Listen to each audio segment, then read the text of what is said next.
matin dans l'Épître aux Romains, chapitre 5. Je ne sais pas si vous avez déjà lu l'Épître aux Romains.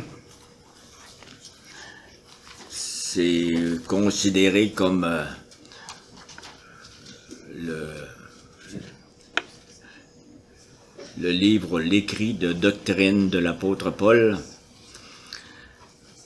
quand il voulait expliquer à ses frères de Rome c'était quoi la vraie foi. Et donc, c'est intéressant pour nous aussi, c'est quoi la vraie foi. Fait que prions notre Dieu.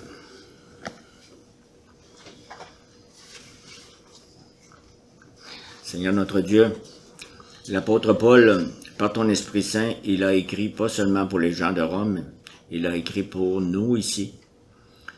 Il a écrit pour que nos cœurs soient renforcés, pour que nos cœurs soient remplis de la fierté d'avoir comme sauveur Jésus. Et Seigneur notre Dieu, on te demande que son intention se réalise dans ce que nous disons, dans ce que nous lisons, dans nos cœurs. Vraiment que tu nous renforcisses comme frères et sœurs de Jésus-Christ. C'est en son nom que nous te le demandons. Amen. Je lis le chapitre 5, les versets 1 à 11. Ainsi donc, déclarés justes sur la base de la foi, nous avons la paix avec Dieu par l'intermédiaire de notre Seigneur Jésus-Christ. C'est aussi par son intermédiaire que nous avons accès par la foi à cette grâce, dans laquelle nous tenons ferme, et nous plaçons notre fierté dans l'espérance de prendre part à la gloire de Dieu. Bien plus, nous sommes fiers même de nos détresses, sachant que la détresse produit la persévérance, la victoire dans l'épreuve, et la victoire dans l'épreuve, l'espérance. Or, cette espérance ne trompe pas, parce que l'amour de Dieu est déversé dans notre cœur par le Saint-Esprit qui nous a été donné. En effet, alors que nous étions encore sans force, Christ est mort pour des pécheurs au moment fixé. À peine mourrait-on pour un juste. Peut-être accepterait-on de mourir pour quelqu'un de bien. Mais voici comment Dieu prouve son amour envers nous. Alors que nous étions encore des pécheurs, Christ est mort pour nous. Puisque nous sommes maintenant considérés comme justes grâce à son sang, nous serons à bien plus forte raison sauvés par lui de la colère de Dieu. En effet, si nous avons été réconciliés avec Dieu grâce à la mort de son Fils, lorsque nous étions ses ennemis, nous serons à bien plus forte raison sauvés par sa vie maintenant que nous sommes réconciliés. Bien plus, nous plaçons notre fierté en Dieu par notre Seigneur Jésus-Christ, par qui maintenant nous avons reçu la réconciliation.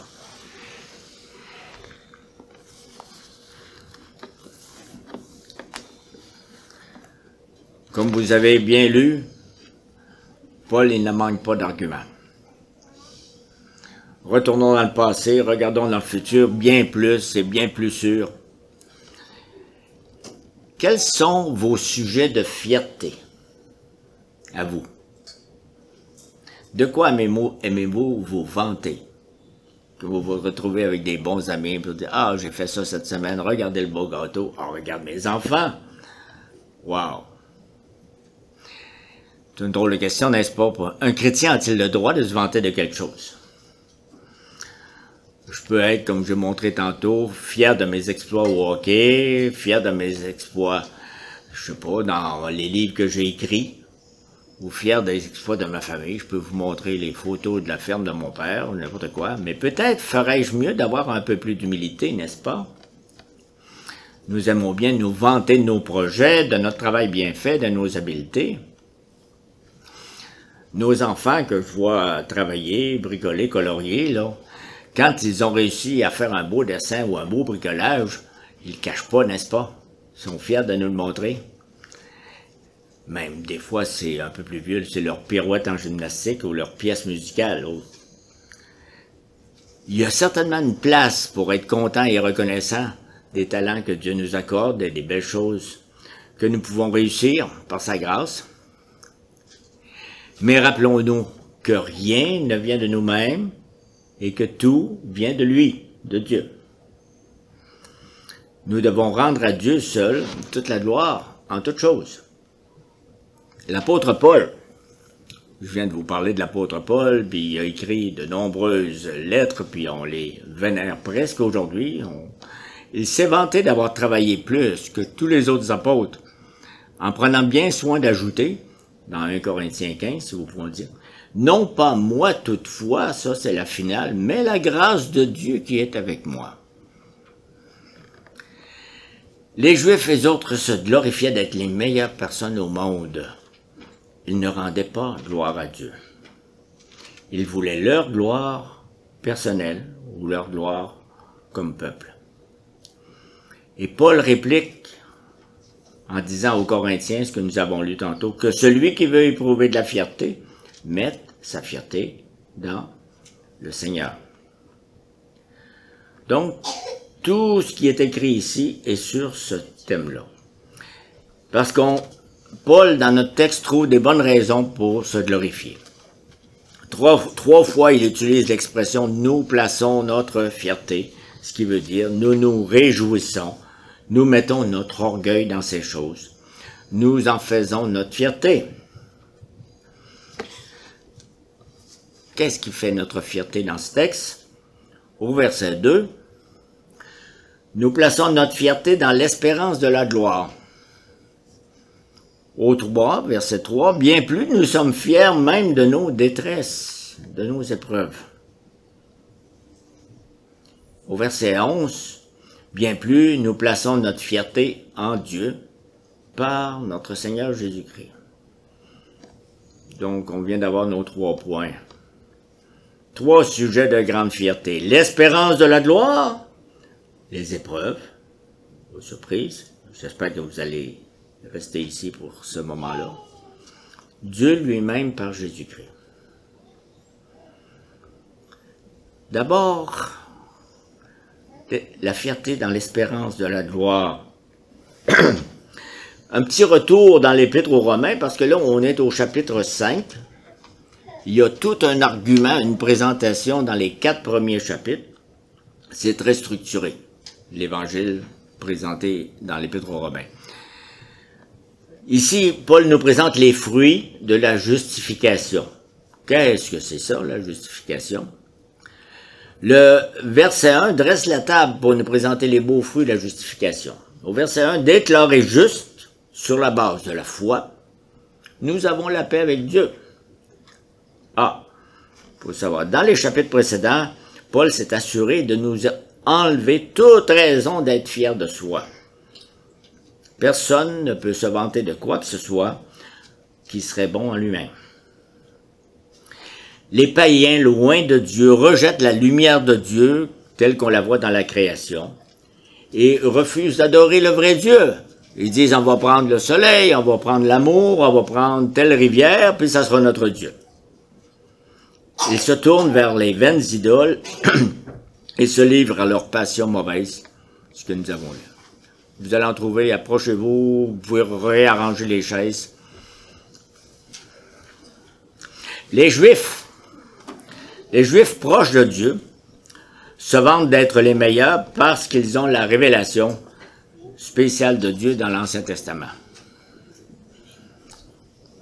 Est-ce que... Oui, je vais vous laisser arranger. Ça va?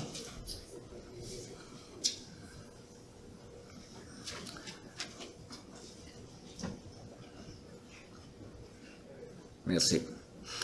Donc, vous voyez que les païens, qui sont très loin de Dieu, eux autres, ils voient la création et ils disent, on n'a pas besoin d'un Dieu en dehors, parce qu'on a un Dieu parmi toutes les choses créées.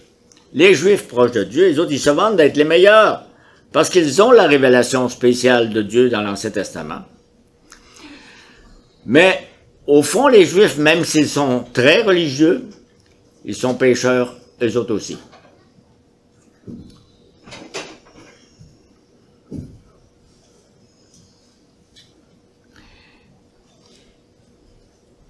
Je pense que c'est bon. Et au verset 3, au chapitre 3, on a comme une conclusion de toute cette façon de penser. Chapitre 3, verset 10, il n'y a pas de juste, pas même un seul. Il n'y en a aucun qui fasse le bien, pas même un seul. Devant Dieu, il n'y a absolument personne qui peut se vanter. Et Paul enchaîne, après cette déclaration-là, chapitre 3 et 4, en expliquant la nécessité du salut en Jésus-Christ. Il dit, tous ont péché et sont privés de la gloire de Dieu et sont gratuitement déclarés justes par sa grâce, par le moyen de la libération qui se trouve en Jésus-Christ. Il n'y a qu'un seul moyen de salut. C'est par Jésus seul, par la foi en lui, que nous sommes justifiés devant Dieu. Et voilà que nous pouvons maintenant, dans le chapitre 5, déguster les bons fruits de notre justification gratuite. Et Paul en énumère 3 fruits, tels que nous venons de lire. Premièrement, nous sommes en paix avec Dieu par notre Seigneur Jésus-Christ, premier verset.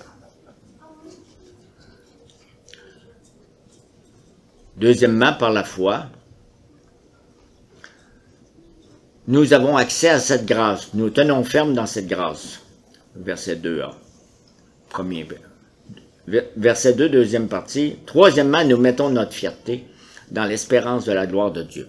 Ça veut dire qu'ici, dans ces deux premiers versets, nous avons 3 fruits. La paix, la grâce et la gloire. La paix avec Dieu nous parle de l'effet immédiat de la justification. Justifiés, nous étions des ennemis et nous voilà pardonnés, réconciliés avec Dieu. Quel bonheur, chers frères et sœurs, de goûter à ce fruit.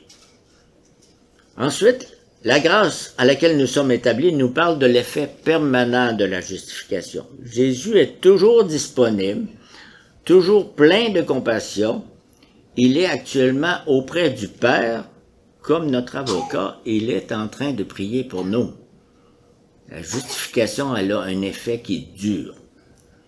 Nous avons accès à cette grâce-là tous les jours. Et puis, la gloire de Dieu que nous espérons nous parle de l'effet ultime de la justification. Un jour, la gloire de Dieu sera pleinement révélée devant nos yeux. Nous serons pleinement transformés, nous reflèterons sa gloire dans toute sa beauté et nous sommes dans l'espérance de cette gloire-là, n'est-ce pas?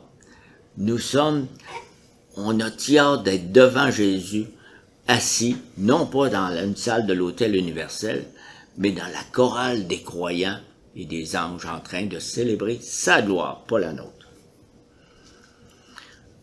Il y a de quoi être fier. Nous plaçons notre fierté dans l'espérance de prendre part à la gloire de Dieu, verset 2. Notre espérance est tellement belle, et un jour, nous verrons le Seigneur Jésus dans toute sa splendeur, et nous-mêmes, nous serons rendus semblables à lui, comme il nous a créés. Je t'ai créé semblable à Dieu, semblable au Créateur, et nous l'avons jamais connu, cette ressemblance. Nous serons éclatants, pleins de force, glorieux, incorruptibles. N'est-ce pas un sujet de grande joie et de grande fierté? Certainement. Et pourtant, on n'en fait pas souvent notre fierté. Nous sommes trop préoccupés par le moment présent. Oh, c'est pas allé comme je voulais, il manquait des chaises en salle, les gens arrivent plus tard, on commence un culte, puis le culte est changé par il nous manque telle chose on ne sait pas où dans l'hôtel. On est préoccupé par le moment présent. Chaque jour, au milieu de nos activités, eh bien, ça veut dire qu'on est appelé à relever la tête et à penser à notre espérance de la gloire de Dieu. Donc, de quoi je peux être fier? C'est que j'ai ma place là-bas, je suis attendu. Fier de nous-mêmes? Non. fiers de l'œuvre que Dieu a promis d'accomplir parfaitement en nous et pour sa gloire. Apprenons à faire de notre espérance notre sujet de fierté.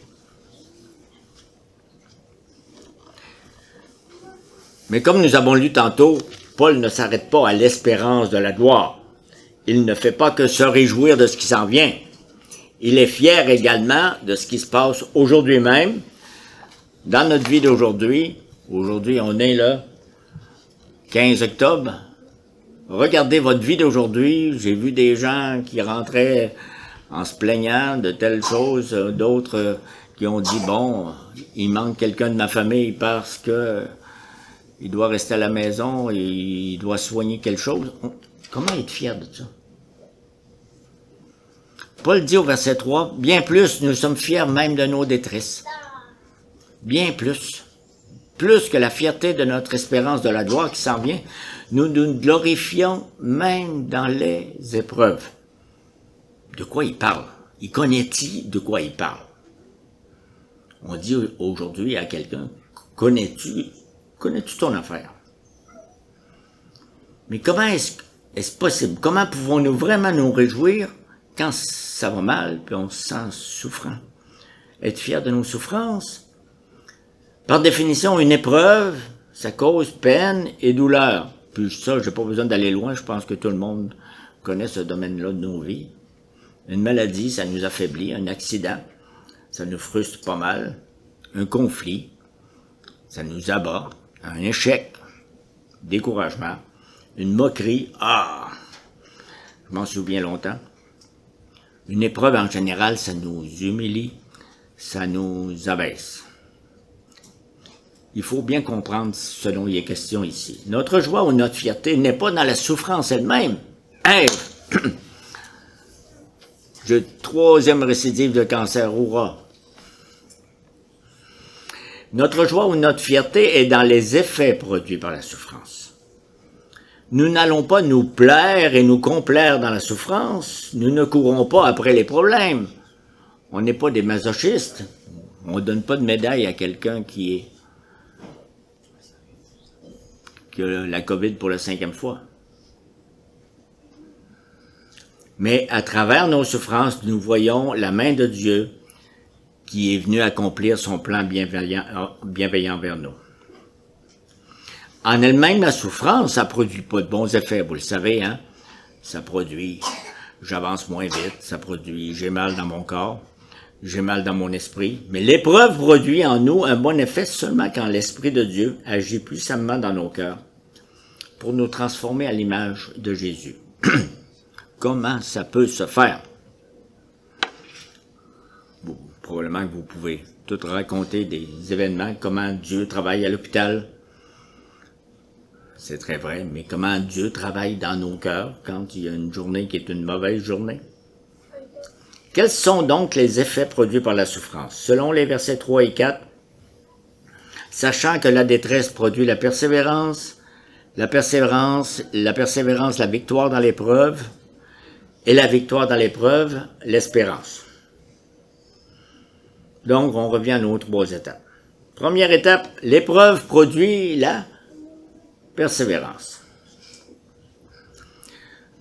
Autrement dit, la persévérance dont nous avons besoin dans l'épreuve, on ne l'a pas avant que ça arrive. Elle est produite par l'épreuve elle-même. C'est un peu comme les anticorps. Si j'attrape une infection, mon corps est fait pour se mettre à produire des anticorps qui vont combattre l'infection. Si je vis une souffrance, Dieu se servira de cette souffrance pour produire la persévérance dont j'ai besoin pour passer à travers la souffrance. Ça veut dire que si tu n'as pas l'épreuve, tu n'auras pas le résultat de l'épreuve. Sans épreuve, il n'est pas possible d'apprendre à persévérer. Pas facile à admettre, n'est-ce pas? L'épreuve produit quelque chose par l'Esprit Saint.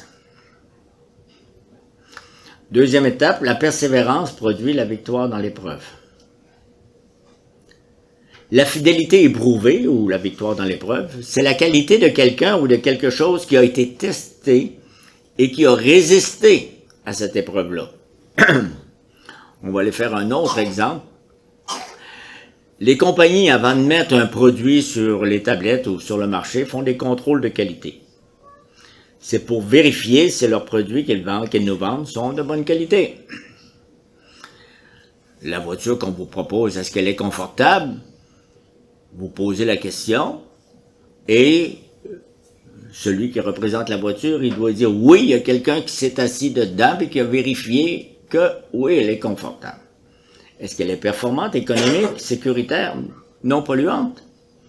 Des tests de qualité sont effectués pour vérifier si la voiture est conforme à ce qu'on vend, à ce qu'on dit. La souffrance du chrétien, c'est un contrôle de qualité pour vérifier si la foi qui a été mise en cette personne-là, elle est authentique. Ou bien si nous sommes des hypocrites qui font semblant, on va à l'église le dimanche, on croit en Dieu, semblant d'être chrétien sans vraiment l'être.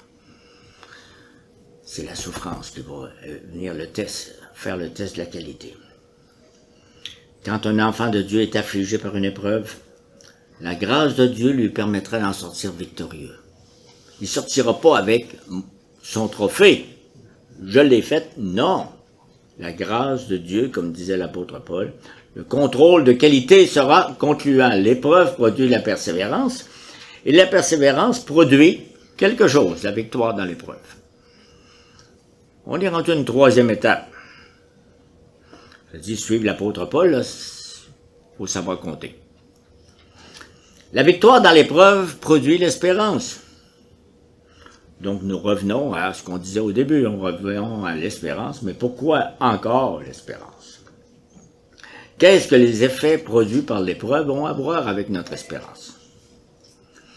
Voyez-vous, quand nous traversons une épreuve et que nous en sortons victorieux, le contrôle de qualité est réussi. Et alors, nous sommes heureux et fiers de ce que Dieu a fait en nous. Ah! J'avais la foi, et là, je suis sûr, c'est une foi solide. Voilà. Pourquoi? Parce que le test de l'épreuve a fait son effet.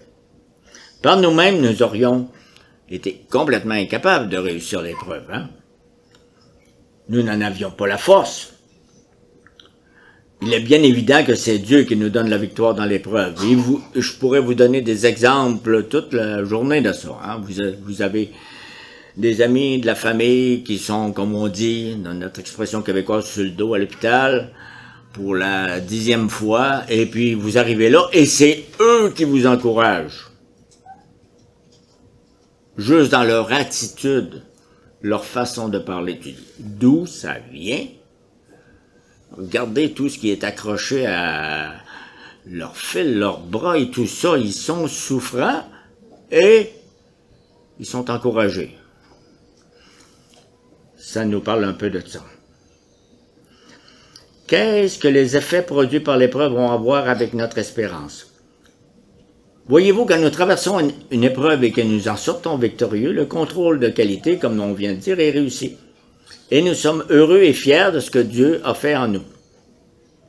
Par nous-mêmes, c'était impossible. On n'en avait pas la force. Il est bien évident que c'est Dieu qui donne la victoire dans l'épreuve. N'est-ce pas encourageant de voir Dieu à l'œuvre dans nos vies? S'il fait cette œuvre au milieu du feu de l'épreuve, il va certainement continuer cette œuvre en nous. S'il nous a tenu la main pendant que nous étions malades ou que nous étions en dépression ou découragés de nos échecs, n'est-ce pas qu'il va continuer de nous tenir la main dans la suite de la marche avec lui? En voyant Dieu travailler en nous pour transformer notre caractère, ça nous donne l'espérance qu'il nous conduira en toute sécurité jusqu'à la gloire éternelle. La victoire dans l'épreuve produit l'espérance. N'est-ce pas un grand sujet de fierté? Êtes-vous fiers et contents de ce que Dieu fait en vous à travers vos épreuves? je vous pose la question, mais je me la pose à moi aussi. Et je ne suis pas sûr de répondre oui ce matin. Êtes-vous fier et content? Ou bien êtes-vous perpétuellement mécontent et abattu? Nous plaçons notre fierté dans l'espérance de prendre part à la gloire de Dieu. Oui, c'est certain. Bien plus, nous sommes fiers même de nos détresses. Nous sommes fiers, non pas de nos souffrances, non pas de nos humiliations, mais nous sommes fiers du produit, de ce que Dieu est en train de faire à travers ça, à travers nos souffrances. C'est comme un enfant qui arrive avec son beau bricolage, tout brisé, qui tombe en morceaux, et qui voit ses parents, « Ah oui, je vais te le recoller, je vais te le refaire », et qui finalement, il est fier du bricolage réparé. C'est pas lui qui l'a réparé. Il était fier, il était en peine. « Ah! Papa et maman l'ont réparé. » C'est peut-être pas un exemple parfait, mais c'est pour nous encourager. Soyons fiers de cette œuvre de transformation que Dieu fait en nous à travers l'épreuve. Notre fierté en Dieu par Jésus-Christ. Au verset 11. Bien plus nous plaçons notre fierté en Dieu par notre Seigneur Jésus-Christ, par qui maintenant nous avons reçu la réconciliation. Ça commence par bien plus, bien plus. On est rendu à la fin, on a monté l'escalier, on est rendu au dernier étage.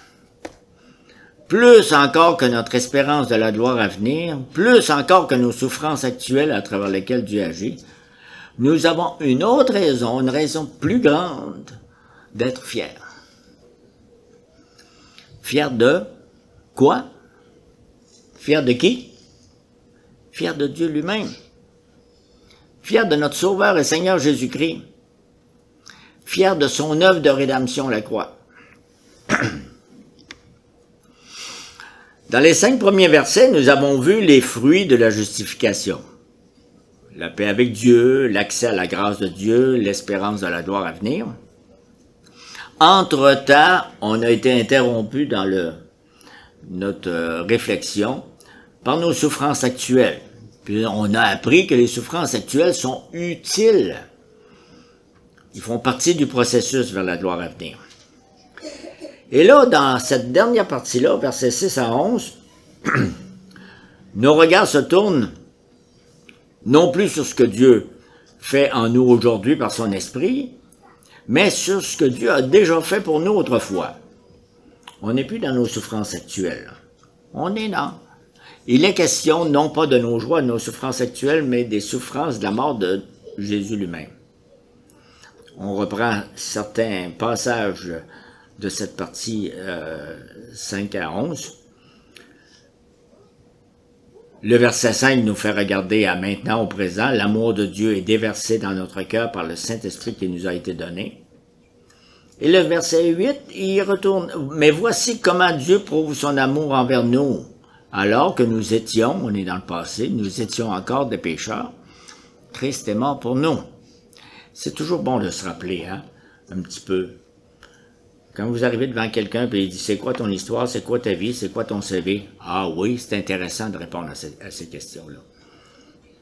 Ça rend vivant en nous des réussites du passé. Puis les réussites, là, c'est que Dieu est venu nous chercher quand nous étions à terre, morts.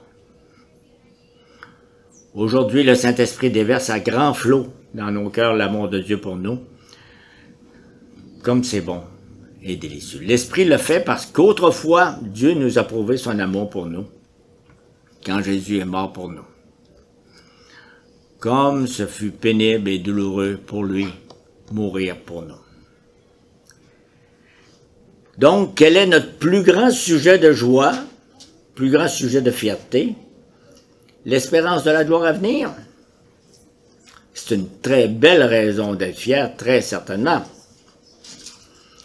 Les épreuves actuelles à travers lesquelles Dieu nous transforme, c'est une autre raison de fierté, même si c'est dur à prendre.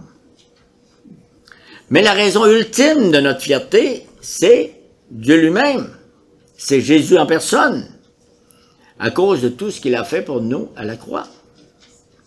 Suprême manifestation de l'amour de Dieu, afin qu'il soit notre Dieu et que nous soyons ses enfants. Suprême raison d'être fier. Comme j'ai parlé tantôt aux enfants, quand on arrive dans l'église, de quoi on est fier?